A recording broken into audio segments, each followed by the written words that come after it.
Un homme d'affaires solitaire vit dévoré par la culpabilité après un accident qui a laissé son fils unique paralysé. Jusqu'à ce qu'une fille pieds nus apparaisse de nulle part et promette l'impossible d'une simple phrase. Ce qui semblait fou devient espoir, et son passé sombre ressurgit. Si vous aimez les belles histoires, veuillez vous abonner à notre chaîne et indiquer d'où vous venez, on continue. La tour Eiffel se dressait majestueusement dans le ciel parisien, indifférente au drame qui se jouait à ses pieds. Au sommet d'un immeuble haussmannien du 16e arrondissement, le regard de Philippe Marceau se perdait dans l'horizon. Cet homme de 53 ans, PDG du groupe Marceau Industrie, l'un des plus grands conglomérats français spécialisés dans l'automobile de luxe, était l'incarnation même de la réussite sociale. Pourtant, derrière les façades dorées de son empire, un vide immense habitait son cœur depuis maintenant 2 ans. « Monsieur, le docteur Belmont est arrivé », annonça Hélène, sa gouvernante depuis plus de 15 ans, interrompant ses pensées. Philippe acquiesça sans se retourner. Son visage austère, marqué par des rides précoces, ne trahissait aucune émotion. Seul son regard, d'un bleu glacier, reflétait une douleur sourde qui ne le quittait jamais. « Faites-le monter dans la chambre. »« De Lucas », répondit-il d'une voix atone. Le docteur Belmont était le 7e spécialiste que Philippe consultait cette année. Neurologue renommé, formé aux États-Unis, il était censé apporter ce que les 6 précédents n'avaient pu offrir, un espoir. Mais Philippe n'y croyait plus. Ses visites n'étaient que des rituels vides, des gestes désespérés pour apaiser sa conscience. Quand il pénétra dans la chambre de son fils, Lucas était assis dans son fauteuil roulant face à la fenêtre. À 9 ans, ce petit garçon aux boucles châtaines possédait un regard trop sérieux pour son âge. Autrefois, plein de vie, passionné par le football et la musique, Lucas était maintenant prisonnier de son corps. L'accident avait tout changé. « Bonjour Lucas », dit le docteur avec cette fausse jovialité que Philippe détestait. « Comment te sens-tu aujourd'hui » Lucas haussa les épaules sans répondre. Ce geste, l'un des rares qu'il pouvait encore faire, librement, était devenu sa réponse à presque tout. Philippe observa l'examen en silence, répondant mécaniquement aux questions du médecin. Les termes techniques défilaient. Lésions médulaires, neuroplasticité, thérapie expérimentale, mais ils se fondaient en un bourdonnement indistinct à ses oreilles. Il connaissait déjà la conclusion. « Monsieur Marceau, pourrions-nous parler en privé ?» demanda finalement le docteur. Dans le bureau adjacent, les mots tombèrent comme des pierres. « Je suis désolé, mais je ne peux que confirmer les diagnostics précédents. La lésion est complète au niveau T10, T11. Les chances que Lucas remarche un jour sont pratiquement inexistantes. » Philippe sentit une vague de colère monter en lui. Pratiquement inexistante, c'est tout ce que la science moderne peut offrir, des probabilités. « Monsieur Marceau, je comprends votre frustration, mais... »« Non, vous ne comprenez pas, » coupa Philippe sèchement. « Mon fils était un enfant normal il y a 2 ans. Il courait, il sautait, il vivait. Et maintenant, vous me dites qu'il doit accepter de passer le reste de sa vie dans un fauteuil roulant. » Le médecin baissa les yeux. « Nous pouvons améliorer sa qualité de vie avec des thérapies adaptées. La technologie progresse chaque jour. Peut-être que dans quelques années... »« Combien ?» interrompit Philippe. « Combien pour des recherches spécifiques sur son cas? J'ai les moyens. » Le docteur Belmont soupira. « Ce n'est pas une question d'argent, monsieur Marceau. Même avec tous les moyens du monde, certaines limites de la médecine actuelle ne peuvent être dépassées. » Après le départ du médecin, Philippe resta longtemps immobile dans son bureau. Sur son écran d'ordinateur, les actions de Marceau Industrie affichaient une hausse de 3,2%. Une fortune qui s'accumulait jour après jour, inutile face à la seule chose qu'il désirait vraiment, voir son fils marcher à nouveau. La sonnerie de son téléphone le tira de ses pensées. C'était Juliette, son ex-femme. « Philippe, comment s'est passée la consultation ?» Juliette vivait désormais à New York. Leur mariage n'avait pas survécu au drame. Trop de culpabilité, trop de reproches silencieux. Elle avait refait sa vie, mais appelait régulièrement pour prendre des nouvelles de Lucas. « Comme les précédentes », répondit-il laconiquement. Un silence s'installa avant qu'elle ne reprenne la parole. « J'ai parlé à Lucas hier. Il m'a dit que tu ne sortais presque plus avec lui. » Philippe ferma les yeux. C'était vrai, les promenades étaient devenues insupportables. Les regards de pitié, les questions maladroites, et surtout, ce sentiment d'impuissance qu'il étouffait à chaque fois qu'il voyait d'autres enfants courir et jouer. « Philippe, tu ne peux pas l'enfermer comme ça. Ce n'est pas bon pour lui, ni pour toi. »« Je sais, » murmura-t-il, « je l'emmènerai au jardin du Luxembourg demain. » Après avoir raccroché, Philippe se dirigea vers la chambre de son fils. Lucas feuilletait un livre sur les dinosaures, l'une de ses passions d'avant l'accident qu'il avait miraculeusement conservé. « Lucas, » commença Philippe en s'asseyant près de lui, « que dirais-tu d'aller au jardin demain? Il fait beau en ce moment. » Le visage de l'enfant s'illumina légèrement, première lueur d'enthousiasme depuis des semaines. « On pourrait nourrir les canards? »« Bien sûr, » sourit Philippe, sentant son cœur se serrer devant cette joie si simple. Cette nuit-là, Philippe ne trouva pas le sommeil. L'accident repassait en boucle dans sa tête. Cette journée de mars, il devait emmener Lucas à son match de football.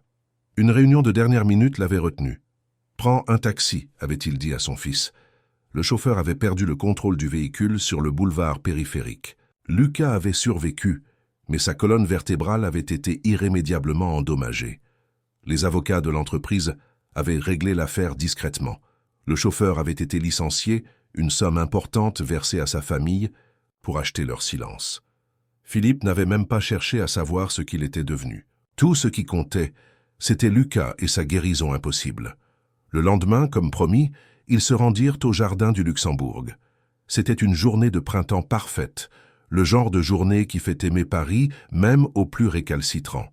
Les parterres de fleurs explosaient de couleurs, les arbres centenaires offraient une ombre douce et le bassin central reflétait le bleu du ciel.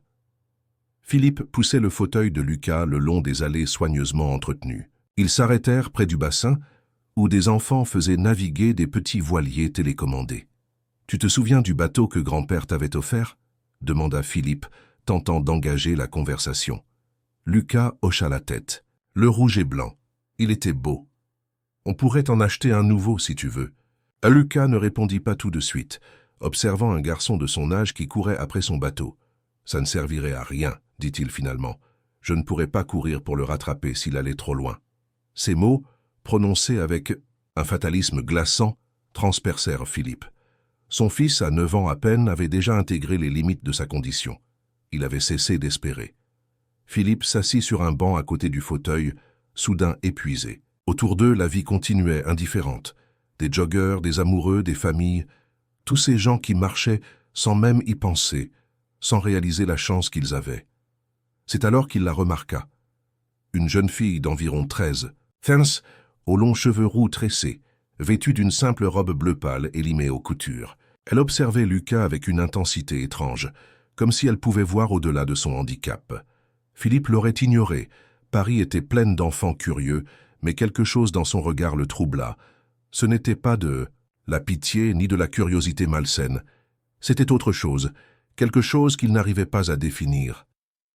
La jeune fille s'approcha lentement. Elle ne portait pas de chaussures, juste des sandales usées. Ses pieds étaient légèrement sales, comme si elle avait marché longtemps dans les allées terreuses du parc. « Bonjour », dit-elle à Lucas avec un sourire lumineux. « Je m'appelle Amélie. » Lucas, d'habitude si réservé avec les étrangers, leva les yeux vers elle. « Moi, c'est Lucas, » répondit-il. « Je sais, » dit-elle simplement, comme si c'était une évidence. Philippe se raidit, soudain méfiant. Comment pouvait-elle connaître le nom de son fils? Tu aimes les bateaux? Demanda-t-elle à Lucas, ignorant complètement Philippe. J'aimais ça avant, répondit Lucas avec une honnêteté désarmante. Amélie s'accroupit pour être à son niveau. Avant quoi? Avant de ne plus pouvoir marcher, expliqua Lucas, sans la gêne que ce sujet provoquait habituellement. Amélie hocha la tête comme si elle comprenait parfaitement. Puis elle se tourna vers Philippe, le regardant droit dans les yeux pour la première fois.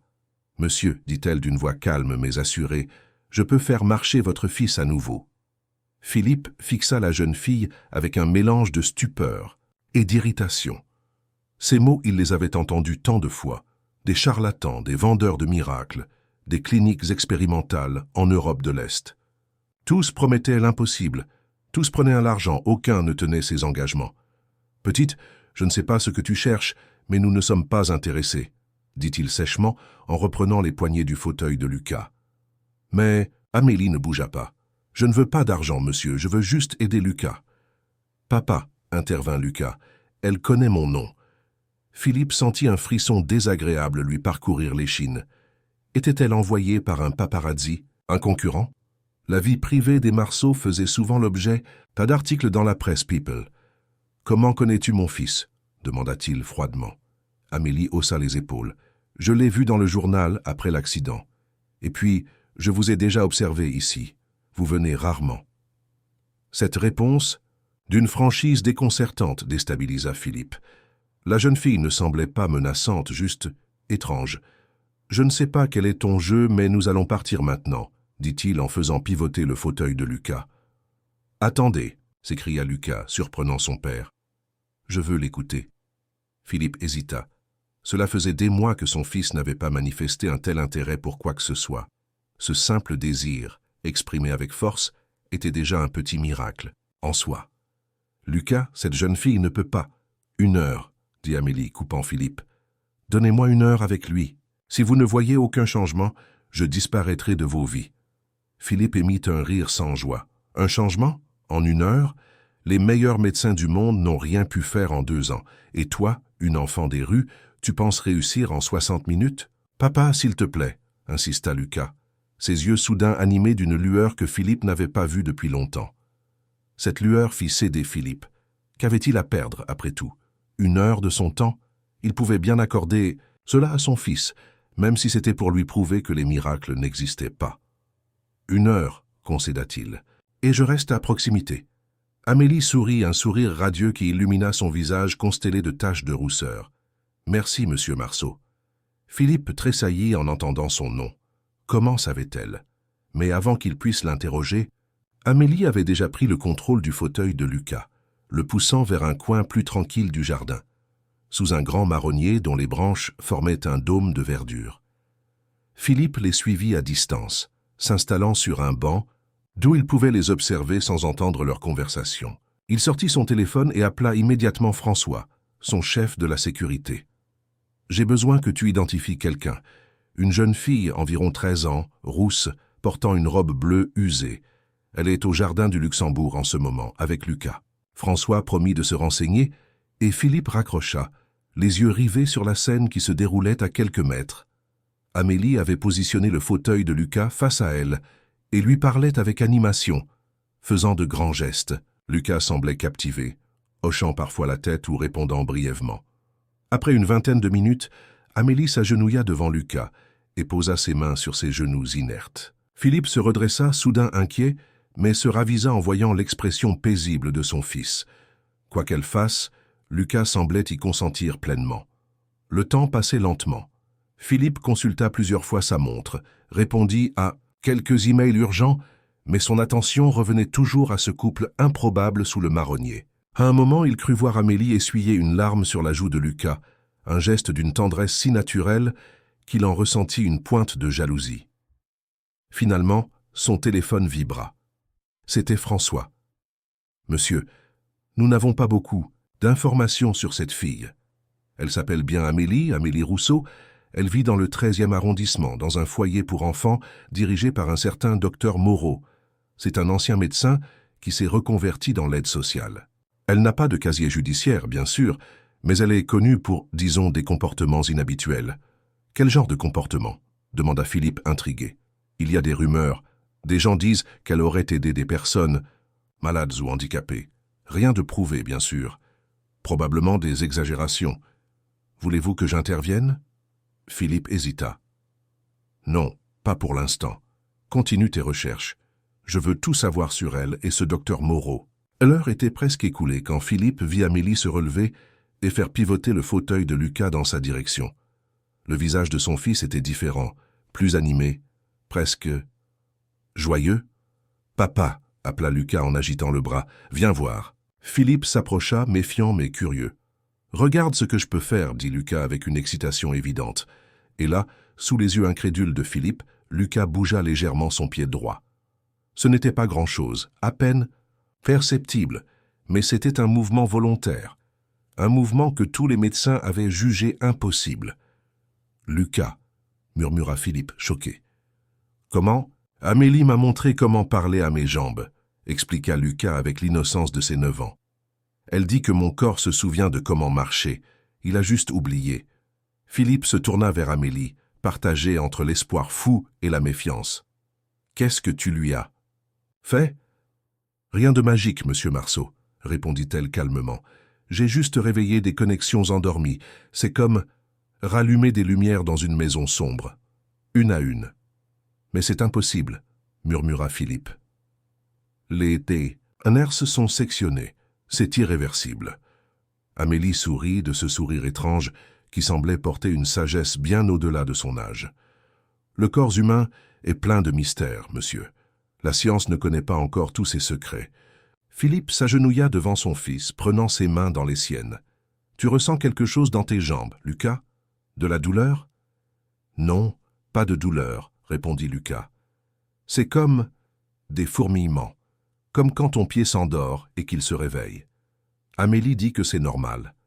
Philippe regarda à nouveau la jeune fille, ne sachant que penser. Était-ce un hasard? Un réflexe involontaire que Lucas interprétait comme un mouvement conscient? Ou était-ce réellement le début de quelque chose?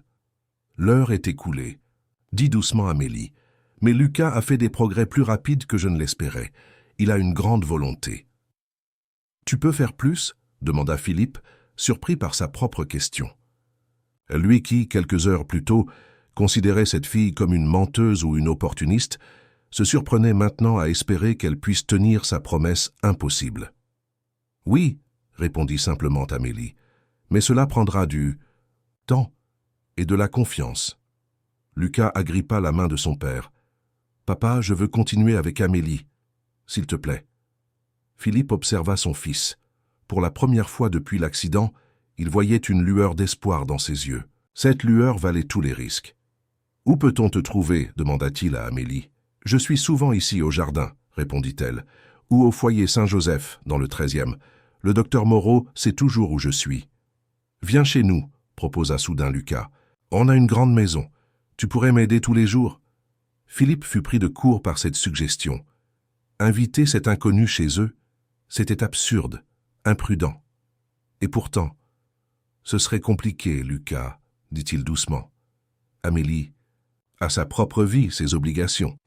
En fait, intervint Amélie, je n'ai pas vraiment d'obligations. Je vais à l'école quand je peux, mais le docteur Moreau me laisse beaucoup de liberté. Il comprend que j'ai d'autres priorités. Philippe fronça les sourcils. Quel genre de tuteur laisse une enfant vagabonder ainsi dans Paris? Le docteur Moreau n'est pas un tuteur ordinaire, répondit Amélie sans se démonter. Et je ne suis pas une enfant ordinaire. Cette déclaration, prononcée sans arrogance mais avec une simple certitude, troubla Philippe. Qui était réellement cette jeune fille? Et ce docteur Moreau? Nous devrions rentrer maintenant, Lucas, dit Philippe, évitant de s'engager. Il se fait tard. La déception se peignit sur le visage de son fils. On reviendra demain? Philippe hésita, puis acquiesça. Oui, nous reviendrons. Le visage de Lucas s'illumina et il se tourna vers Amélie. À demain, alors. À demain, Lucas, sourit-elle, avant d'ajouter.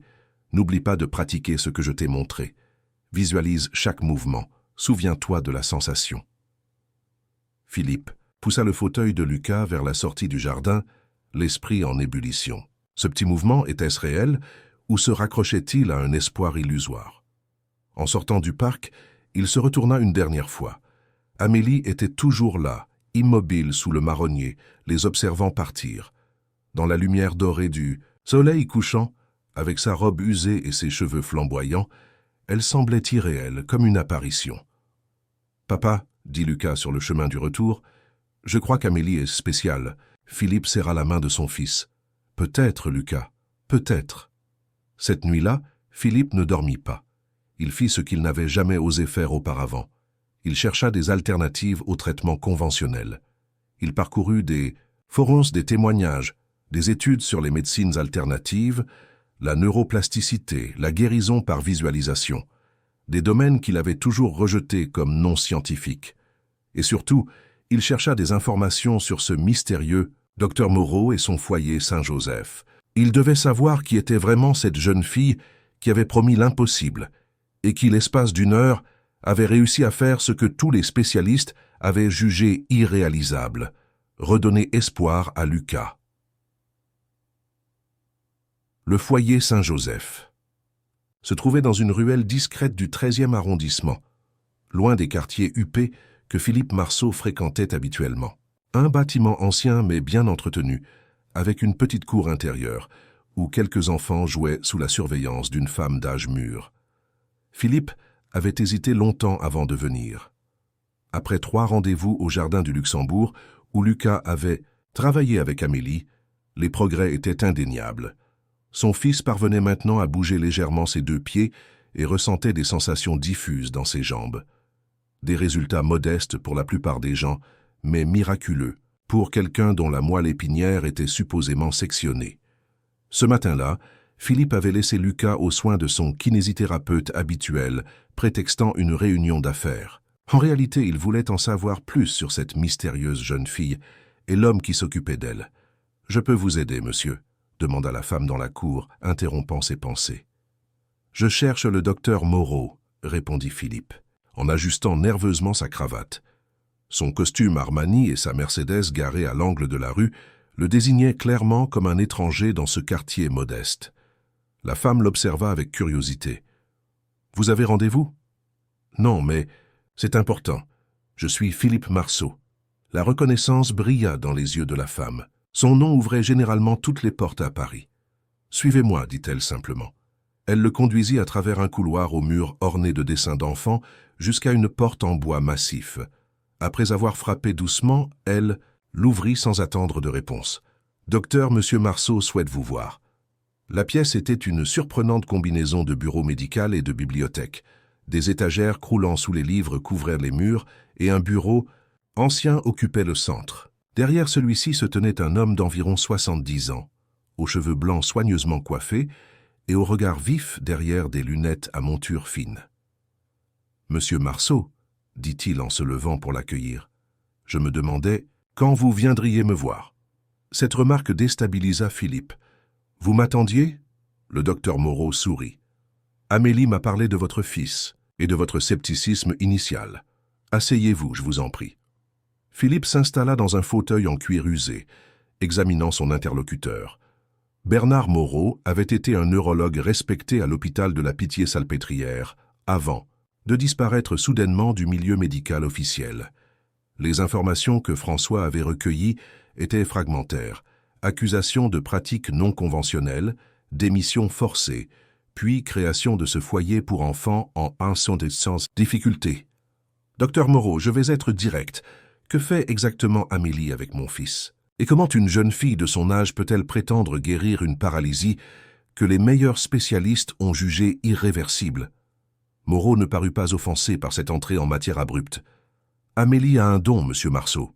Un don que la science conventionnelle ne sait pas encore expliquer, mais qui n'en est pas moins réel. » Philippe retint un soupir d'exaspération. « Un don? Docteur, je ne suis pas venu pour entendre des histoires de guérisseurs miraculeux. Je veux comprendre scientifiquement ce qui se passe. »« La science a ses limites, monsieur Marceau, » répondit calmement Moreau. « Combien de fois l'histoire a-t-elle prouvé que ce que nous considérions comme impossible était simplement incompris? Les rayons X, les antibiotiques, la transplantation cardiaque, tous ces progrès ont d'abord été considérés comme des fantasmes. Ce n'est pas comparable, objecta Philippe. Les lésions de la moelle épinière sont irréversibles selon nos connaissances actuelles, compléta Moreau. Mais nos connaissances évoluent, et Amélie travaille d'une façon que je ne comprends pas entièrement moi-même, malgré mes années d'observation. Philippe se frotta les tempes, frustré. « Comment l'avez-vous rencontrée ?» Le visage de Moreau s'assombrit. « C'est une longue histoire, monsieur Marceau, et elle n'est pas très joyeuse. »« J'ai le temps, » insista Philippe. Le médecin se leva et se dirigea vers la fenêtre, observant la cour où les enfants jouaient toujours. C'était il y a 5 ans. J'étais encore à la Pitié-Salpêtrière. On a amené une petite fille de 8 ans, victime d'un grave accident de voiture. Ses parents étaient morts sur le coup, et elle présentait de multiples traumatismes, dont une fracture de la colonne vertébrale. Le diagnostic était sans appel, paralysie complète des membres inférieurs. Philippe sentit un frisson lui parcourir l'échine. L'histoire ressemblait trop à celle de Lucas. « Cet enfant, c'était Amélie, » continua Moreau. « Elle n'avait plus de famille, pas de protection sociale, Une assistante sociale s'occupait de son dossier, mais elle était surchargée comme tous. Ses collègues, Amélie est devenue un cas parmi d'autres. Il se retourna vers Philippe, son regard soudain plus dur. « Savez-vous ce qui arrive aux enfants handicapés sans famille, monsieur Marceau? Ils disparaissent dans le système. Ils deviennent des dossiers, des numéros. Leur souffrance devient statistique, Philippe. » Détourna les yeux mal à l'aise. « Continuez. » J'ai suivi son cas de près. Quelque chose chez cette petite fille m'intriguait. Sa résilience, peut-être, ou la façon dont elle parlait de sa condition, sans amertume, avec une sorte de curiosité. Un jour, environ 6 mois après son accident, une infirmière m'a appelé en urgence. Amélie avait bougé ses orteils. « Comme Lucas », murmura Philippe. « Exactement. Au début, nous avons pensé à un réflexe, à un mouvement involontaire. Mais Amélie insistait. Elle avait décidé de bouger ses orteils, et ils avaient obéi. J'ai fait de nouveaux examens, mais les résultats restaient les mêmes. Selon tous les critères médicaux, elle ne pouvait pas bouger. Et pourtant, elle bougeait, confirma Moreau. D'abord les orteils, puis les chevilles, puis les genoux. En l'espace d'1 an, elle marchait à nouveau. Mes collègues parlaient de rémission spontanée, de diagnostic initial. Erroné. Personne ne voulait admettre l'évidence. Amélie avait guéri d'une blessure censée être permanente. Philippe se pencha en avant, captivé malgré son scepticisme. « Comment expliquez-vous cela ?»« J'ai passé des années à chercher une explication scientifique, » soupira Moreau. « J'ai perdu ma réputation, mon poste, ma crédibilité. Mes articles ont été rejetés par toutes les revues médicales. Finalement, j'ai cessé d'essayer d'expliquer et j'ai commencé à simplement observer et apprendre. » « Apprendre quoi ?» La méthode d'Amélie. Elle m'a expliqué comment elle avait guéri, comment elle avait parlé à son corps, visualisé, fait les connexions nerveuses, ressenti l'énergie circuler là où les nerfs étaient endommagés. Au début, je pensais que c'était des fantaisies d'enfants. Puis j'ai vu les résultats. Philippe restait sceptique. « Docteur, ce que vous décrivez ressemble à de la pseudoscience. Visualisation, énergie, ce sont des concepts sans base scientifique. » Moreau sourit avec indulgence. « J'étais comme vous, monsieur Marceau, rigoureux, cartésien, méfiant envers tout ce qui ne pouvait être mesuré ou quantifié. Mais Amélie m'a forcé à élargir ma vision de la médecine, à accepter que certains phénomènes restent inexpliqués par notre science actuelle. » Il retourna s'asseoir à son bureau. Après sa guérison, Amélie a commencé à montrer un intérêt pour d'autres patients. Elle s'introduisait dans les chambres, parlait aux enfants paralysés, leur montrait ses exercices. L'administration a fini par la considérer comme une nuisance. Quand j'ai quitté l'hôpital, je l'ai prise sous mon aile. J'ai créé ce foyer pour des enfants comme elle, des cas difficiles selon le système. Philippe se leva et fit quelques 100 pas dans la pièce, réfléchissant. L'histoire était incroyable et pourtant, les progrès de Lucas étaient réels. Il les avait vus de ses propres yeux. Y a-t-il eu d'autres cas comme Amélie, d'autres guérisons? Quelques-unes, acquiesça Moreau. Jamais aussi spectaculaires, jamais complètes, mais des améliorations significatives, oui. Amélie semble avoir un talent particulier pour les lésions médulaires, peut-être parce qu'elle a vécu cette expérience elle-même. Philippe s'arrêta devant une photographie encadrée sur le mur. Elle montrait une version plus jeune d'Amélie en fauteuil roulant, souriante, entourée d'autres enfants. « Qui étaient ses parents ?» demanda-t-il soudain. Le visage de Moreau se ferma. Pourquoi cette question? Simple curiosité. Menti. Philippe, Marc et Sophie Rousseau, répondit Moreau après une hésitation. Des gens ordinaires. Lui était comptable, elle enseignante en primaire. Il rentrait d'un week-end à la campagne quand l'accident s'est produit. Quel genre d'accident? Une collision sur l'autoroute A6, un camion qui a dévié de sa trajectoire. Philippe sentit son cœur s'accélérer. Un camion de quelle entreprise? Moreau le fixa longuement avant de répondre. « Je crois que vous connaissez déjà la réponse, monsieur Marceau. » Le silence qui suivit était assourdissant. Philippe se rassit lentement, ses jambes soudain faibles. « Marceau Transport, » murmura-t-il. « Une filiale de mon groupe. » Le chauffeur avait dépassé ses heures légales de conduite, confirma Moreau d'une voix neutre. L'enquête a révélé des pressions de la direction pour respecter des délais impossibles. L'affaire a été étouffée. Bien sûr. Une indemnisation substantielle a été versée à un fonds pour Amélie géré par l'État. De l'argent qu'elle ne verra probablement jamais. Philippe ferma les yeux, submergé par une vague de culpabilité. Elle sait que c'était un camion de votre entreprise? Oui. Que vous êtes personnellement responsable des politiques de gestion qui ont mené à l'accident. Je ne crois pas. Pour elle, vous êtes simplement le père de Lucas, un homme qui peut aider son fils comme elle a été aidée.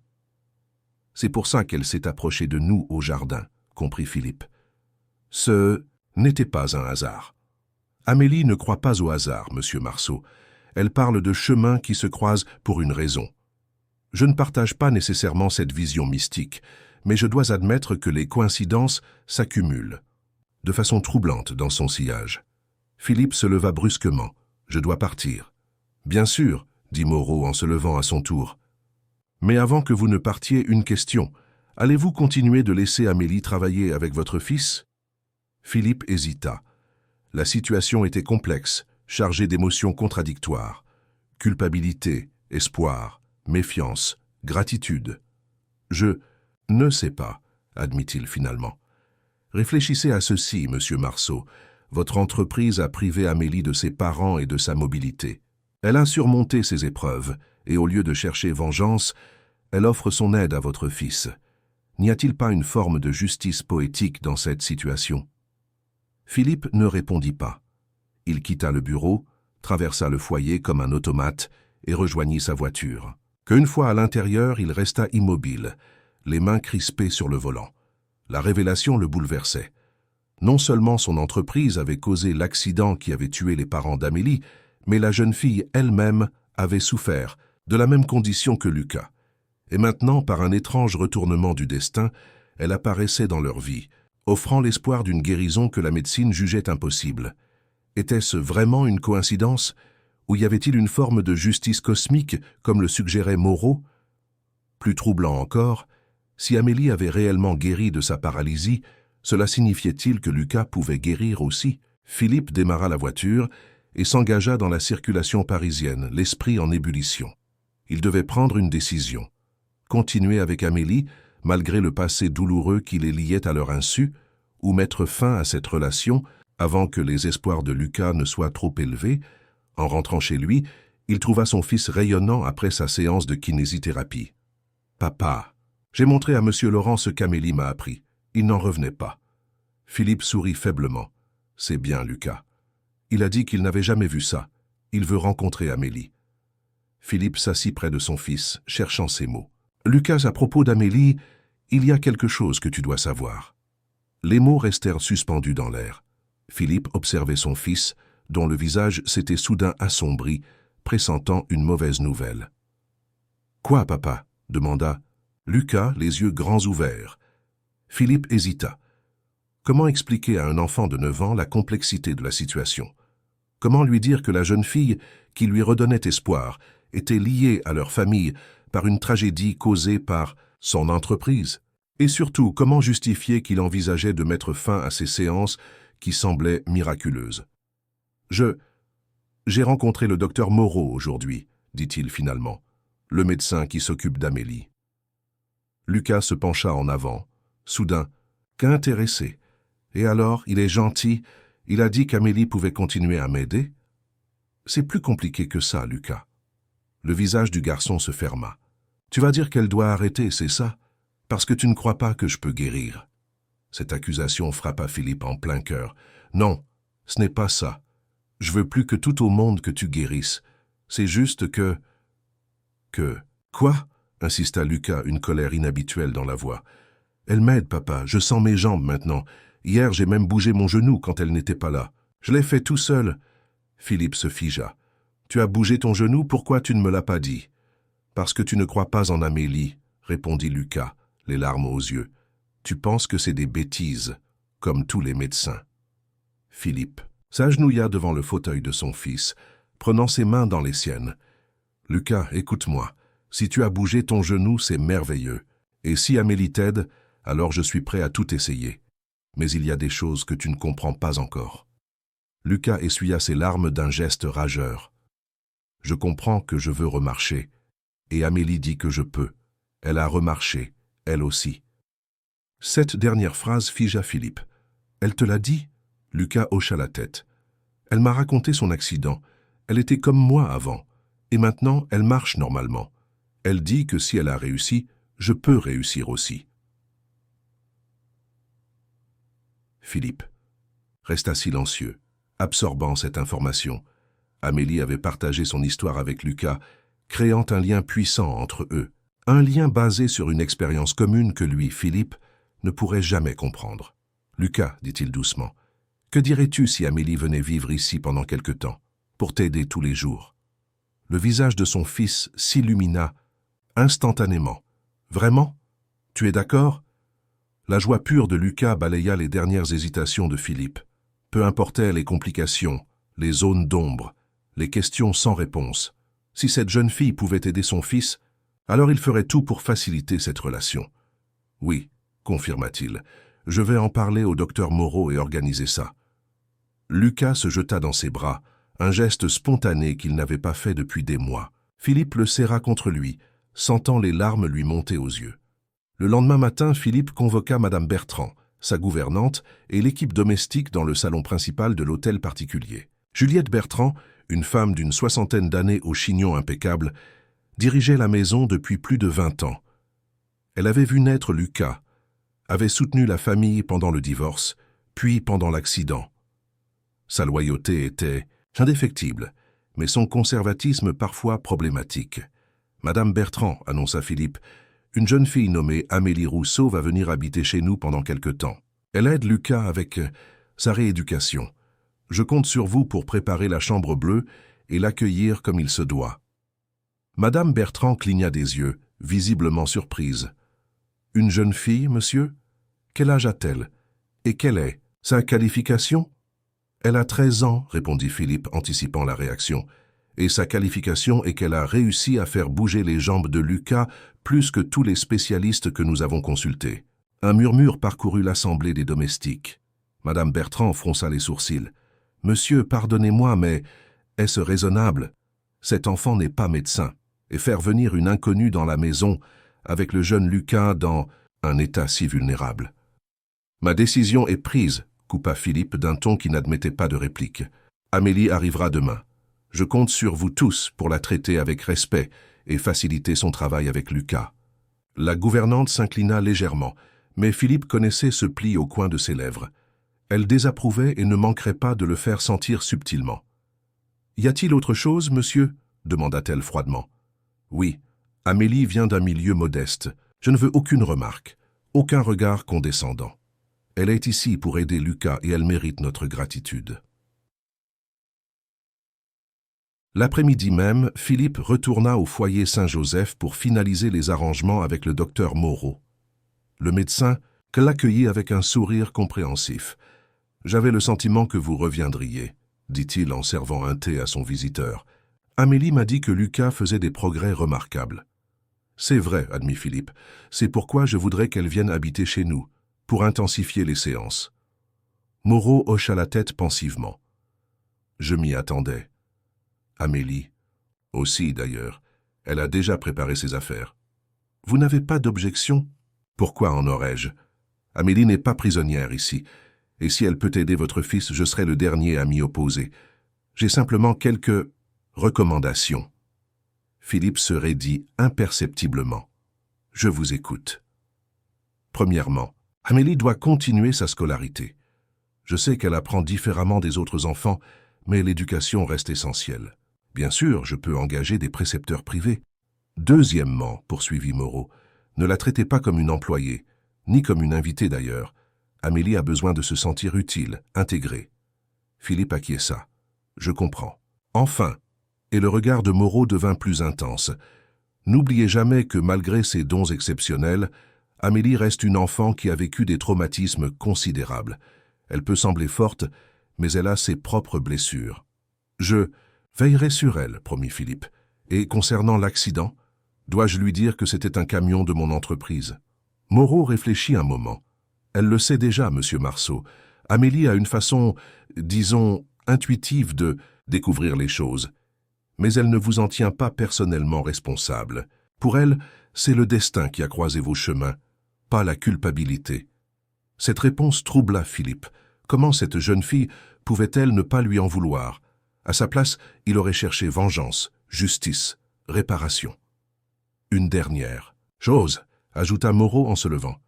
Ne cherchez pas à comprendre sa méthode avec une logique cartésienne. Amélie travaille avec l'intuition, l'énergie, des concepts que notre science occidentale commence à peine à effleurer. Faites-lui confiance.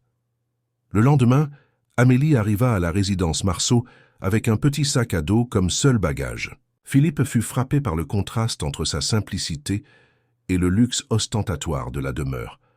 Elle semblait à la fois impressionnée et amusée par les dorures, les œuvres d'art et les antiquités qui emplissaient la maison. « C'est vraiment grand chez toi », dit-elle simplement à Lucas, qui l'accueillait avec enthousiasme. Madame Bertrand observait la scène avec une désapprobation à peine voilée. Quand Amélie lui tendit la main pour se présenter, la gouvernante l'examina de haut en bas, notant ses vêtements simples et ses cheveux indisciplinés. « J'ai préparé votre chambre, mademoiselle, dit-elle d'un ton glacial. Si vous voulez bien me suivre. En fait, intervint Philippe, Amélie va d'abord passer du temps avec Lucas. Vous pourrez lui montrer sa chambre plus tard. Amélie sourit à la gouvernante. Ne vous inquiétez pas, madame. Je ne suis pas là pour déranger, juste pour aider. Lucas. Cette simplicité désarma momentanément madame Bertrand, qui s'inclina légèrement avant de se retirer, non sans un dernier regard suspicieux. Les jours suivants établirent une nouvelle routine dans la maison Marceau. Chaque matin, Amélie travaillait avec Lucas pendant 2 heures. Leur séance se déroulait dans le jardin d'hiver, un espace lumineux et paisible que Philippe avait fait aménager spécialement. L'après-midi, un précepteur venait donner des cours à Amélie, tandis que Lucas poursuivait ses propres études. Puis en fin de journée, ils se retrouvaient pour une seconde séance. Philippe assistait parfois à ces moments, fasciné par la méthode d'Amélie. Elle combinait des exercices physiques doux, de la visualisation guidée et ce qu'elle appelait l'écoute du corps. Lucas restait concentré pendant ces séances d'une façon que Philippe ne lui avait jamais vue auparavant. Les progrès étaient lents mais constants. Après 2 semaines, Lucas pouvait bouger ses 2 jambes au niveau des genoux. Après 1 mois, il pouvait les soulever légèrement du fauteuil.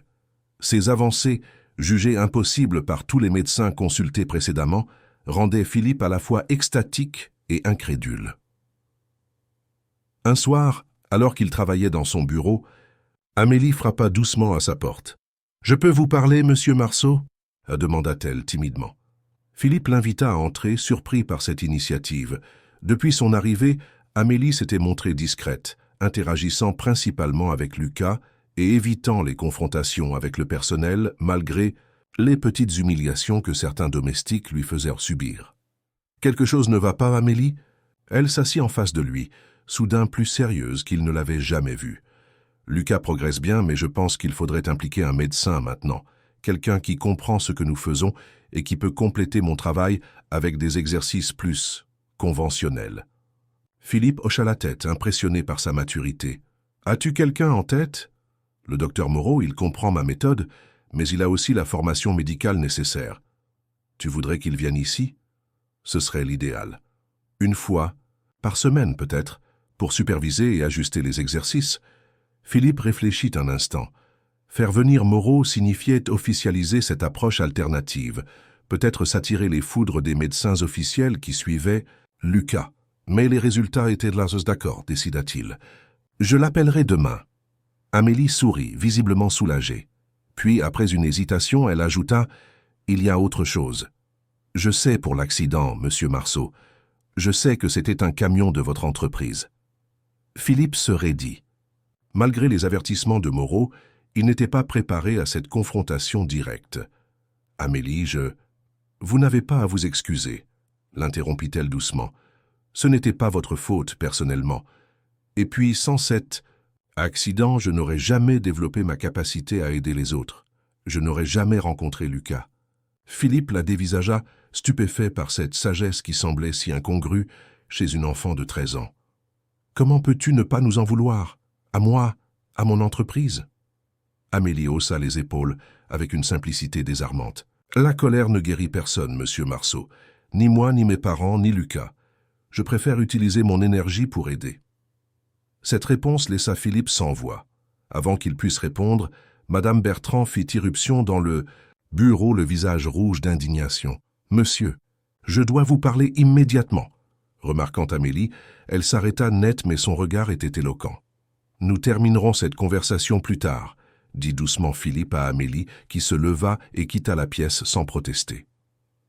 Dès que la porte se referma, Madame Bertrand explosa. « Monsieur, cette situation devient intolérable. Cette fille prend des libertés inacceptables. Elle donne des ordres au personnel, modifie l'alimentation de Lucas sans consultation médicale, et maintenant j'apprends qu'elle pratique des rituels bizarres avec lui. »« Des rituels ?» répéta Philippe perplexe. Marie l'a surprise en train de brûler des herbes dans la chambre de Lucas. « Des incantations, monsieur, de la sorcellerie dans votre maison. » Philippe réprima un sourire. « Madame Bertrand, je crois qu'il s'agissait simplement de sauge. C'est une pratique de purification assez courante dans certaines traditions. »« Monsieur !» s'exclama la gouvernante choquée. « Vous cautionnez ces pratiques païennes. Que dirait madame votre ex-épouse et les médecins de Lucas ?» Philippe se leva, soudain fatigué de ses préjugés. « Madame Bertrand, les pratiques païennes d'Amélie ont fait plus pour Lucas en 1 mois que toutes les thérapies conventionnelles en 2 ans. Alors oui, je les cautionne pleinement. » La gouvernante le fixa stupéfaite par ce qu'elle considérait comme une trahison de ses valeurs. « Si vous ne pouvez accepter la présence d'Amélie, » ajouta Philippe fermement, « je comprendrai que vous préfériez chercher un autre emploi. » Ces mots tombèrent comme un coup près. En 20 ans de service, jamais Philippe n'avait remis en question la place de Madame Bertrand dans sa maison. « Très bien, monsieur, » dit-elle froidement. « Je vois que votre décision est prise. J'espère simplement que vous ne la regretterez. » Pas. Sur ces paroles, elle sortit dignement, laissant Philippe seul avec ses pensées. Le départ de Madame Bertrand créa une onde de choc dans la maison Marceau. Pour certains membres du personnel, c'était le signe que l'ordre ancien s'effondrait, remplacé par l'influence mystérieuse d'une enfant venue de nulle part. Pour d'autres, c'était une libération, la fin d'un régime autoritaire qui avait régné sans partage sur la domesticité pendant 2 décennies. Philippe nomma Sophie, une jeune femme discrète mais efficace, comme nouvelle gouvernante par intérim. Ce choix fut interprété comme une victoire du clan Amélie, car Sophie s'était montrée ouverte aux méthodes alternatives employées avec Lucas. Le docteur Moreau commença ses visites hebdomadaires, apportant une légitimité scientifique au progrès de Lucas. Après un examen approfondi, il confirma ce qui semblait impossible. Certaines connexions nerveuses semblaient se rétablir là où la moelle épinière avait été endommagée. « Je ne peux pas l'expliquer médicalement », admit-il à Philippe lors d'un entretien privé. « Selon tous nos manuels, c'est impossible. Mais les faits sont là. Lucas retrouve progressivement des sensations et une mobilité dans ses jambes. Alors vous croyez qu'il pourrait vraiment remarcher un jour ?» demanda Philippe, n'osant pas formuler cet espoir à voix haute. Moreau sourit. « Avec Amélie, j'ai appris à ne jamais dire impossible. Je dirais plutôt continuons le travail et voyons jusqu'où nous pouvons aller. » Cette prudente optimisme suffisait à Philippe. Pour la première fois depuis l'accident, il se permettait d'imaginer un futur où son fils ne serait plus confiné à un fauteuil roulant. Un futur où les sourires de Lucas ne seraient plus teintés de résignation. Pendant ce temps, la relation entre Lucas et Amélie s'approfondissait. Au-delà des séances thérapeutiques, ils partageaient des centres d'intérêt, des plaisanteries, des secrets. Ils passaient des heures à lire ensemble, à jouer aux échecs, à discuter de sujets que Lucas n'abordait jamais avec son père. Philippe les observait parfois de loin, partagés entre la gratitude et une pointe de jalousie qu'il s'efforçait d'ignorer. Un soir, alors qu'il rentrait tard d'une réunion d'affaires, Philippe surprit une conversation entre 2 domestiques. Dans le hall. « Pas naturel ce qui se passe avec le petit », disait Marcel le chauffeur. « Tu as vu comment il a bougé aujourd'hui ? 2 ans que les médecins disent qu'il ne remarchera jamais. Et voilà qu'en 2 mois avec cette fille, elle a quelque chose de spécial, c'est sûr, » répondit Emma, une femme de chambre. « Mais de là à parler de miracle, ce n'est pas un miracle, c'est de la sorcellerie, » trancha Marcel.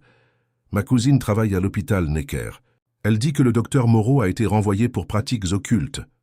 Et cette fille, Amélie, c'était sa patiente préférée. Il paraît même qu'il fait des expériences sur les enfants du foyer. Philippe s'éclaircit bruyamment la gorge, faisant sursauter les deux employés qui ne l'avaient pas entendu approcher.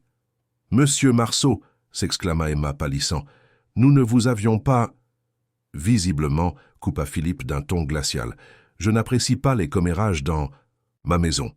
Encore moins quand il concerne mon fils et notre invité. Si vous avez des inquiétudes professionnelles, adressez-les directement à Sophie ou à moi-même, est-ce clair ?» Les deux domestiques acquiescèrent, mortifiés, et disparurent rapidement. Philippe resta immobile un moment, troublé par ce qu'il venait d'entendre. Ces rumeurs sur Moreau étaient-elles fondées? Et si oui, que signifiaient-elles pour Lucas? Le lendemain matin, Philippe reçut un appel du docteur Lefort, le neurologue officiel de Lucas à l'hôpital Necker. Sa voix trahissait une irritation mal contenue. « Monsieur Marceau, j'apprends que vous avez fait appel à Bernard Moreau pour suivre votre fils. Est-ce exact ?» Philippe soupira intérieurement. Les nouvelles circulaient vite dans le petit monde médical parisien. Le docteur Moreau supervise une thérapie complémentaire. Oui, les traitements que vous avez prescrits sont toujours suivis à la lettre. Complémentaire, s'étrangla presque Lefort. Monsieur Marceau, Moreau a été radié de l'ordre des médecins. Ces méthodes n'ont aucune base scientifique. C'est un charlatan qui exploite la détresse des familles, comme la vôtre. Philippe sentit la colère monter en lui. Docteur Lefort, avec tout le respect que je vous dois, votre approche n'a produit aucun résultat en 2 ans. Sous la supervision du docteur Moreau et avec l'aide d'Amélie, Lucas a retrouvé des sensations dans ses jambes et peut maintenant les bouger volontairement. Un silence stupéfait accueillit cette déclaration. « C'est impossible », balbutia finalement Lefort. « Les lésions sont complètes, la moelle épinière est sectionnée au niveau T10-T11. Aucune régénération n'est possible. »« Venez le constater par vous-même, » proposa Philippe. « Je n'ai rien à cacher. »« Je viendrai, » assura Lefort, retrouvant son assurance, « et j'amènerai un confrère comme témoin indépendant. Si vous permettez vraiment à ces personnes de pratiquer des traitements non approuvés sur votre fils, nous devrons envisager des mesures pour protéger Lucas. » La menace était à peine voilée. Philippe raccrocha, furieux mais aussi inquiet. Pouvait-on réellement lui retirer la garde de son fils sous prétexte qu'il explorait des traitements alternatifs? La fortune et l'influence des Marceau le protégeraient-elles ou au contraire, ferait-elle de lui une cible de choix pour un système médical rigide et conservateur? Ce soir-là, il partagea ses préoccupations avec Amélie et le docteur Moreau, réunis dans son bureau après que Lucas se fut endormi. « Ils viendront avec des préjugés, » soupira Moreau. « Quoi que Lucas leur montre, ils trouveront une explication conventionnelle. Spasmes involontaires, suggestions, effets placebo. Tout sauf admettre que leur modèle médical est incomplet. » « Mais les progrès de Lucas sont réels, » insista Philippe. « Ils ne peuvent pas nier l'évidence. Vous seriez surpris de voir à quel point la science peut être dogmatique, monsieur Marceau, » répondit Moreau avec un sourire triste. « J'en ai fait l'amère expérience. » Amélie, qui était restée silencieuse jusqu'alors, intervint doucement. « Peut-être devrions-nous leur montrer comment je travaille avec Lucas, pas seulement les résultats, mais le processus. » Philippe et Moreau échangèrent un regard incertain. « Tu es sûr, Amélie ?» demanda le médecin. « Ces gens ne seront pas bienveillants. Ils chercheront à te décrédibiliser, à te ridiculiser même. »« Je n'ai rien à cacher, » répondit-elle. « Simplement. Et puis, si ça peut aider d'autres enfants comme Lucas et moi ?» Sa maturité face à cette situation difficile impressionna une fois de plus Philippe. Cet enfant qui avait perdu ses parents, surmonté une paralysie, et qui maintenant affrontait le scepticisme médical avec une sérénité que beaucoup d'adultes lui envieraient. La visite du docteur Lefort et de son collègue, le père Durand, eut lieu 3 jours plus tard. Les deux médecins arrivèrent avec une attitude ouvertement hostile, à peine masquée par une politesse professionnelle de façade. Philippe les conduisit au jardin d'hiver où Lucas les attendait, assis dans son fauteuil roulant avec Amélie et le docteur Moreau à ses côtés. Les présentations furent brèves et tendues. Le père Durand, un homme imposant à la barbe poivre et sel, examina Amélie avec un mélange de curiosité et de dédain. « C'est donc vous, la guérisseuse » dit-il d'un ton condescendant. « Je suis Amélie » répondit-elle simplement. « Et je ne guéris personne, j'aide juste Lucas à se reconnecter avec son corps. » Cette réponse sembla désarçonner momentanément le professeur, qui s'attendait probablement à des déclarations grandioses sur des pouvoirs mystiques. Le docteur Lefort s'approcha de Lucas. « Bonjour Lucas, comment te sens-tu aujourd'hui ?»« Bien, docteur, » répondit poliment Lucas. « Voulez-vous voir ce que je peux faire maintenant ?» Sans attendre de réponse, Lucas se concentra intensément. Lentement, sa jambe droite se souleva, du repose-pied du fauteuil, formant un angle d'environ 30 degrés avec l'horizontale. Puis, avec un effort visible, il la reposa et souleva la gauche. Les deux médecins restèrent pétrifiés, leur incrédulité manifeste. « C'est remarquable », admit finalement le docteur Lefort. « Mais ça pourrait être un spasme réflexe ou une contraction des muscles abdominaux qui donne l'illusion d'un mouvement volontaire. » « Ce n'est pas un réflexe, » intervint calmement Moreau. « Demandez à Lucas de bouger un pied puis l'autre. Observez la précision du contrôle. » Les tests se succédèrent pendant 1 heure. Plus les médecins posèrent de questions, plus ils semblaient déstabilisés par les réponses et les démonstrations de Lucas. Finalement, le père Durand demanda à parler seul à seul avec Philippe. Dans le bureau, loin des oreilles de Lucas, et d'Amélie, le ton changea. « Monsieur Marceau, » commença gravement Durand, « je comprends votre désespoir de père, mais ce que cette fille fait avec votre fils est potentiellement dangereux. »« Dangereux ?» s'étonna Philippe.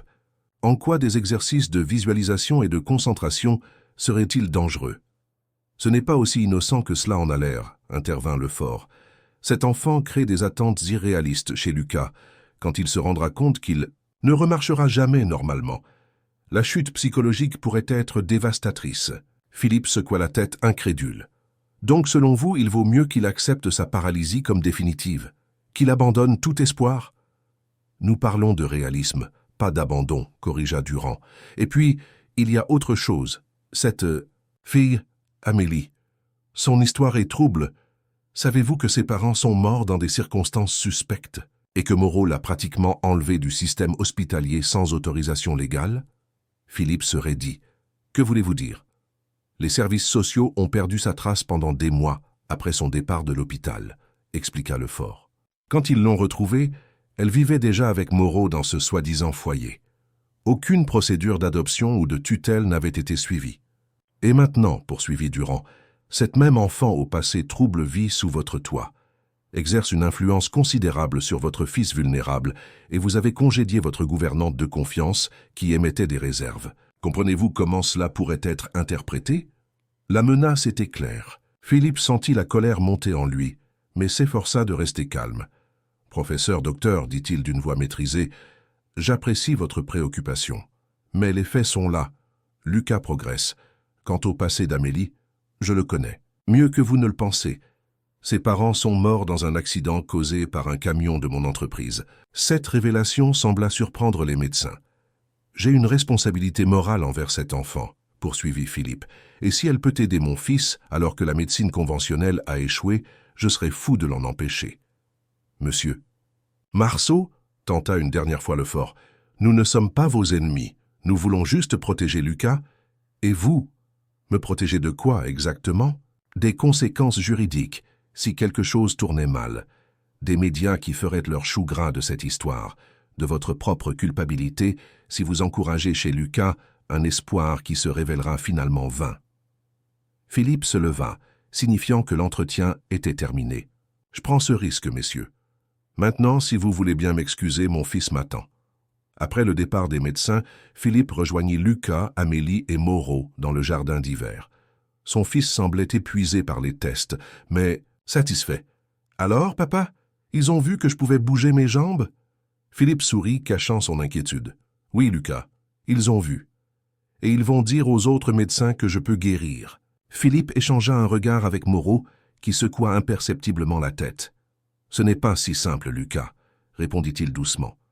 « Parfois, les gens ont du mal à croire ce qui contredit leur certitude. »« Comme toi au début ?»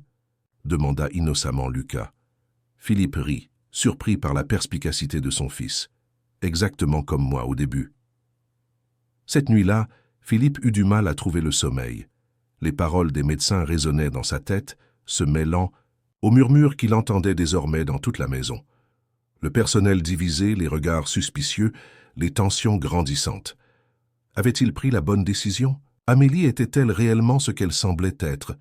Ou se laissait-il aveugler par un espoir désespéré, au risque de nuire à Lucas.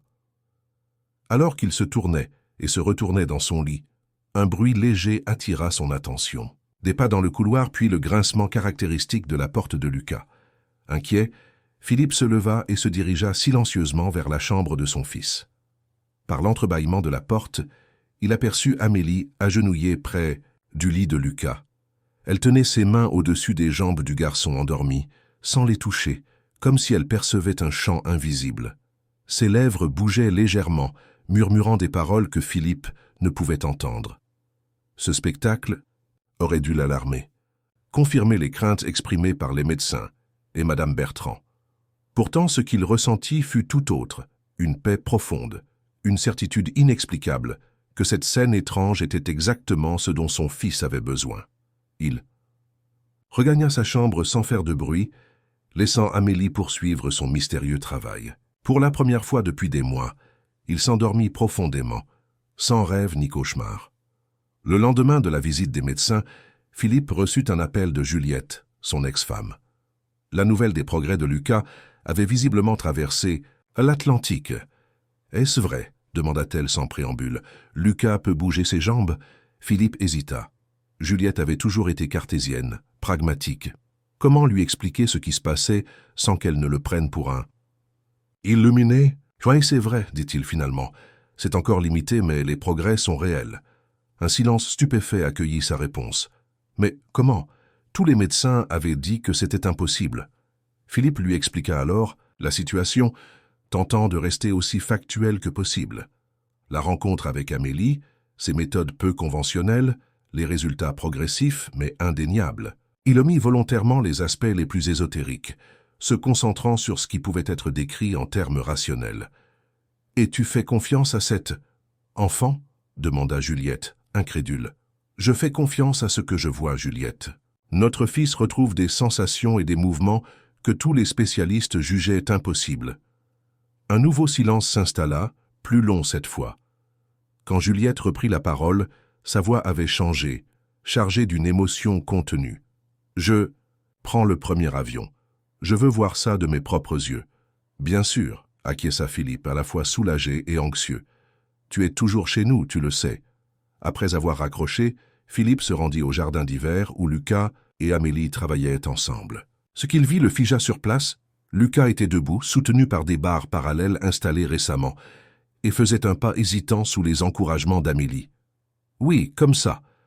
Concentre-toi sur ton pied droit maintenant. Sens-le. Se déployer, prendre appui. » Lucas, le visage tendu par l'effort, avança péniblement son pied droit. Ses jambes tremblaient violemment, mais tenaient. Il fit un second pas, puis un troisième avant de s'effondrer, rattrapé de justesse par Amélie. « C'était parfait, Lucas !» s'exclama-t-elle, en l'aidant à retourner dans son fauteuil. « 3 pas, c'est un record !» Le garçon, épuisé mais rayonnant, aperçut son père dans l'encadrement de la porte. « Papa, tu as vu, j'ai marché !» Philippe s'approcha, les jambes flageolantes d'émotion. « J'ai vu, mon fils, c'est incroyable. Demain, j'essaierai 4 pas, » promit Lucas avec une détermination qui serra le cœur de son père. Philippe se tourna vers Amélie, incapable d'exprimer sa gratitude avec des mots. Elle lui sourit, comprenant sans qu'il ait besoin de parler. « Lucas progresse plus vite que je ne l'espérais, » dit-elle doucement. « Sa volonté est exceptionnelle. »« Comme la tienne l'a été, » répondit Philippe. Amélie hocha la tête, modeste. « Chaque cas est différent. Pour moi, la récupération a pris près de 2 ans. Lucas pourrait aller plus vite, ou rencontrer des obstacles que je n'ai pas connus. » Des obstacles? Une ombre passa sur le visage de la jeune fille. La guérison n'est jamais linéaire, monsieur Marceau. Il y a des hauts et des bas, des périodes de progression rapide et des plateaux frustrants. L'important est de ne jamais abandonner, même quand ça semble impossible. Ces paroles résonnèrent étrangement avec les avertissements des médecins. Philippe se demanda si Amélie, avec sa sagesse prématurée, tentait de le préparer à une éventuelle désillusion. Ou peut-être se protégeait-elle elle-même contre des attentes trop élevées? L'arrivée de Juliette le lendemain créa un nouveau bouleversement dans la maison Marceau. Belle et élégante comme toujours, elle conservait cette présence qui avait autrefois séduit Philippe. Mais désormais, c'était l'inquiétude maternelle qui dominait son expression. Après des retrouvailles émouvantes avec Lucas, elle demanda à rencontrer Amélie en privé. Philippe, inquiet, proposa d'assister à l'entretien, mais Juliette refusa. « Je veux lui parler seul à seul, Philippe.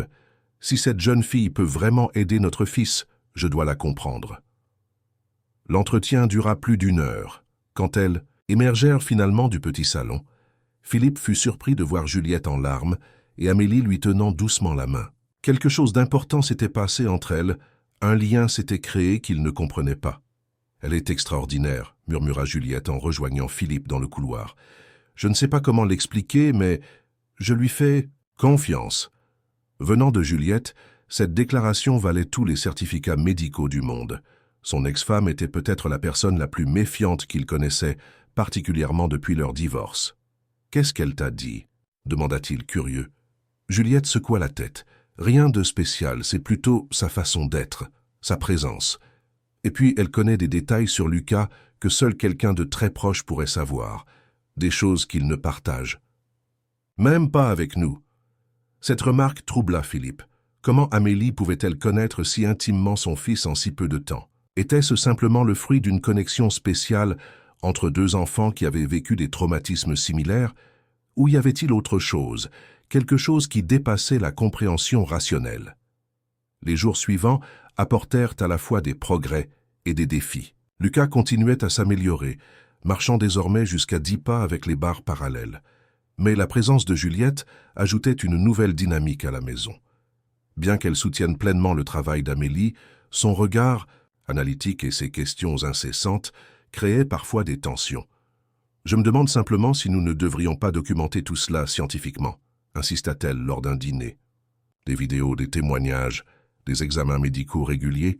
Si Lucas guérit vraiment, le monde médical doit en profiter. « Ce n'est pas un cobaye », rétorqua Philippe, plus sèchement qu'il ne l'aurait voulu, « et je ne veux pas qu'il subisse la pression des médias ou de la communauté scientifique. » « Je ne suggère pas de l'exposer, précisa Juliette, juste de recueillir des données qui pourraient aider d'autres enfants plus tard. » Amélie, qui mangeait silencieusement, jusqu'alors intervint doucement.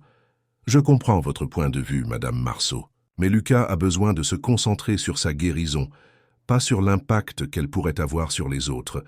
Ce serait un fardeau trop lourd pour lui. » Juliette considéra ces paroles, puis acquiesça lentement. « Tu as raison, Amélie. Je m'emporte. C'est juste que c'est tellement extraordinaire. » « Ça l'est, confirma Amélie avec un sourire, mais c'est aussi très fragile. La guérison est comme une petite flamme au début. Elle a besoin d'être protégée avant de pouvoir briller. Pleinement. Cette métaphore toucha profondément Philippe. Il réalisa combien Amélie elle-même avait dû se sentir vulnérable pendant sa propre guérison, exposée au doute et au scepticisme. Cette nuit-là, alors que la maison dormait, Philippe fut réveillé par un cri déchirant. Il bondit hors de son lit et se précipita vers la chambre de Lucas, d'où provenait le bruit. Son fils se tordait de douleur dans son lit, les jambes agitées de spasmes violents. « Ça brûle !» hurlait-il. « Papa, ça brûle !» Juliette arriva presque simultanément, suivie de près par Amélie. Le visage de la jeune fille s'assombrit immédiatement. « C'est normal, » dit-elle calmement. « Ses nerfs se réveillent. C'est douloureux, mais... »« C'est bon signe. »« Bon signe !» s'exclama Juliette, horrifiée. « Il souffre terriblement. J'ai connu la même chose, » expliqua Amélie en s'approchant de Lucas. « La douleur signifie que les connexions se rétablissent. C'est comme quand un membre engourdi par le froid se réchauffe. Ça fait mal, mais c'est nécessaire. » Elle s'assit sur le bord du lit et posa ses mains sur les jambes de Lucas. Fermant les yeux, elle sembla se concentrer intensément. Progressivement, les cris de Lucas diminuèrent, remplacés par des gémissements, puis par une respiration plus calme. « Qu'est-ce que tu lui as fait ?» demanda Philippe, stupéfait par ce changement rapide. « J'ai redistribué l'énergie », répondit simplement Amélie. « La douleur est toujours là, mais elle est plus diffuse maintenant, plus supportable. » Juliette la regardait avec un mélange d'émerveillement et d'inquiétude. « Est-ce que ça va recommencer ?»« Probablement, » admit Amélie. « C'est une phase. Elle peut durer quelques jours ou quelques semaines. Ensuite, la douleur s'atténue et les mouvements deviennent plus fluides. » Cette nuit marqua un tournant dans le processus de guérison de Lucas. Les crises de douleur se succédèrent, parfois plusieurs fois par jour, épuisant le garçon physiquement et moralement.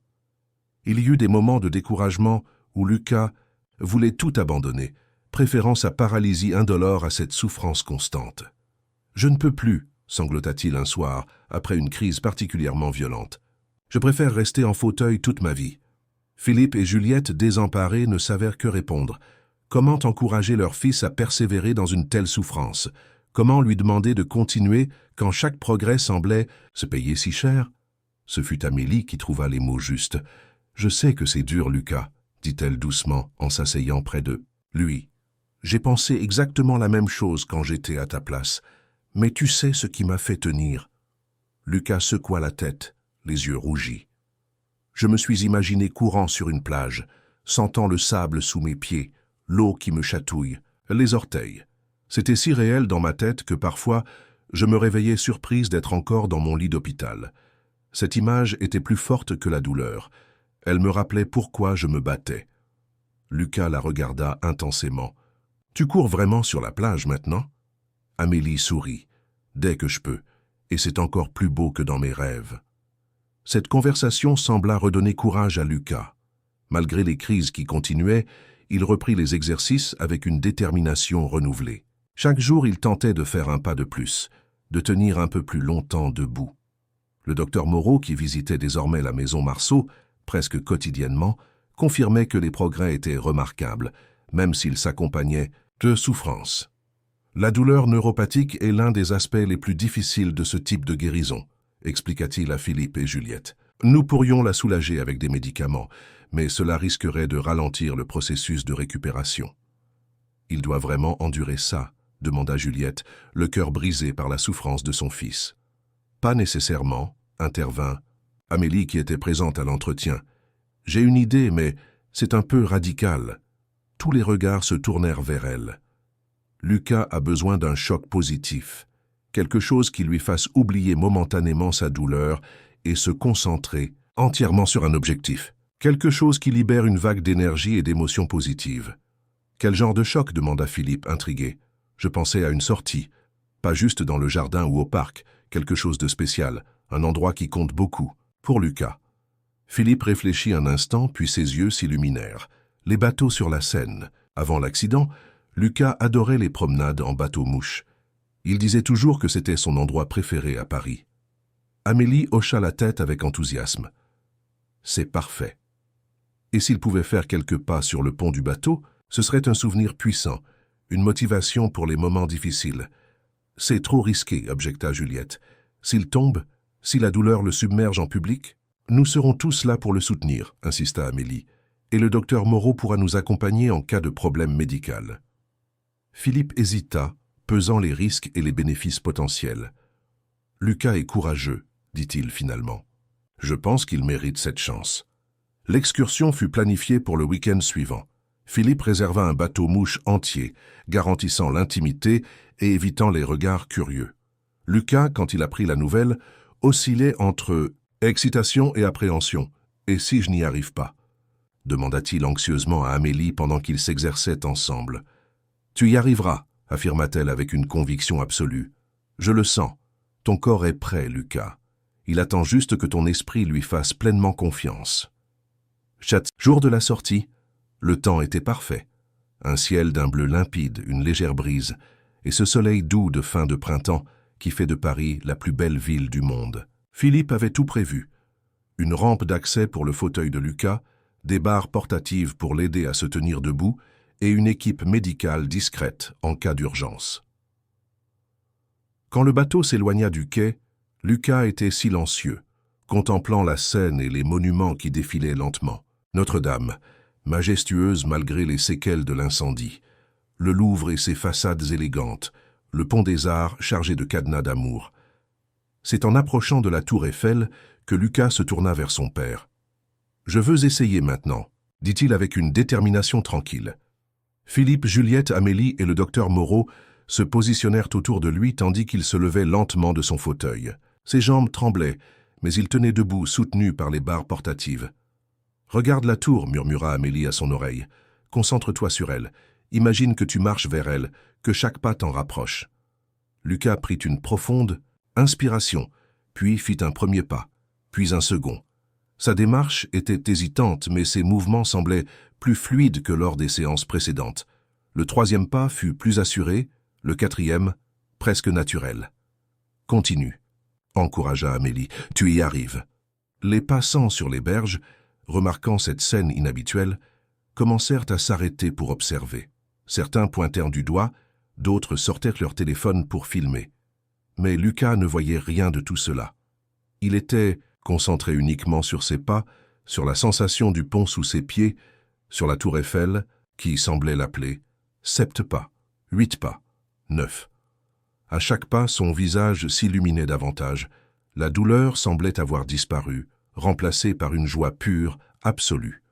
Au 10e pas, il lâcha une des barres de soutien, tendant le bras vers la tour comme pour la toucher. « Je marche !» s'écria-t-il extatique. « Papa, maman, regardez, je marche !» Philippe et Juliette, en larmes, ne pouvaient détacher leurs yeux de ce miracle en mouvement. Leur fils, que tous les médecins avaient condamné à l'immobilité perpétuelle, marchait sous leurs yeux, baigné dans la lumière dorée du soleil parisien. Au 12e pas, Lucas s'arrêta, épuisé mais rayonnant. Amélie était à ses côtés, discrète mais présente, son visage reflétant la même joie pure que celle de Lucas. « Tu as réussi », murmura-t-elle. « Je savais que tu pouvais le faire. » Lucas se tourna vers elle, puis vers ses parents. « C'est grâce à Amélie, » dit-il avec une simplicité désarmante. « Elle m'a appris à croire. » Cette déclaration toucha Philippe au plus profond de son être. Il réalisa alors ce qu'Amélie avait vraiment apporté à son fils.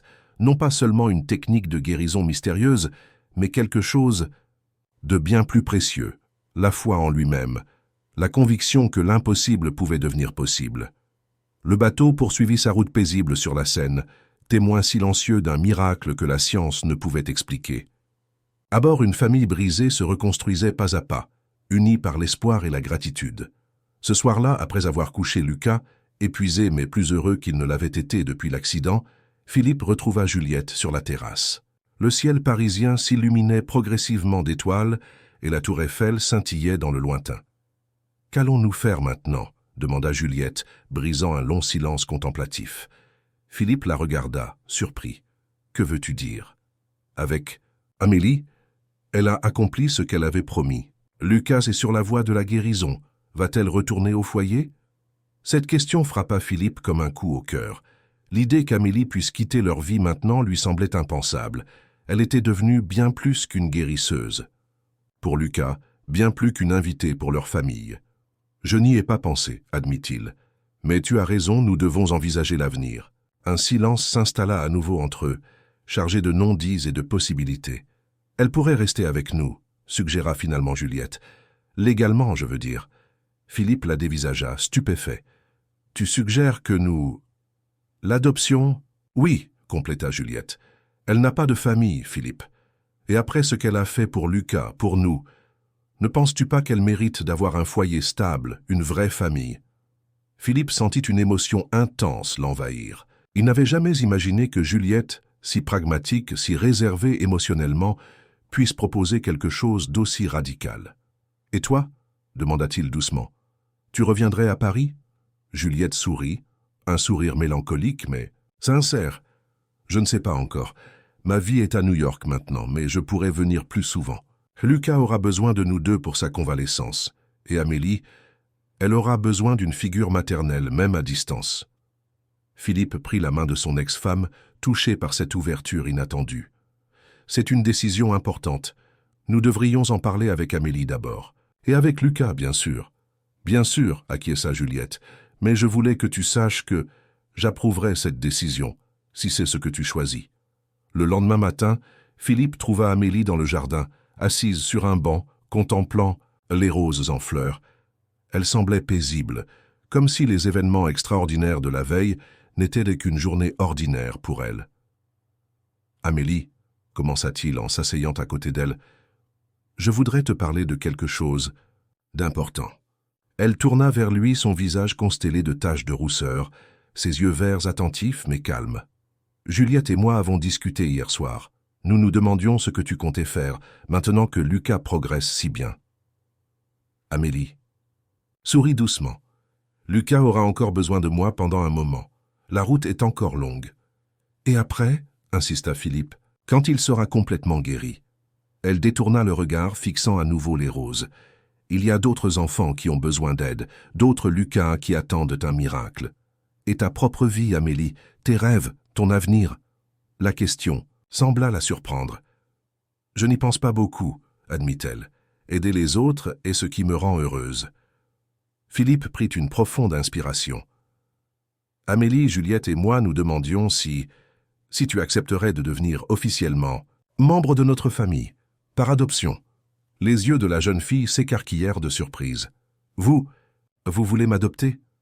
Oui, confirma Philippe, soudain nerveux. Tu as transformé nos vies, Amélie. Tu as redonné à Lucas non seulement l'espoir de marcher, mais aussi la joie de vivre.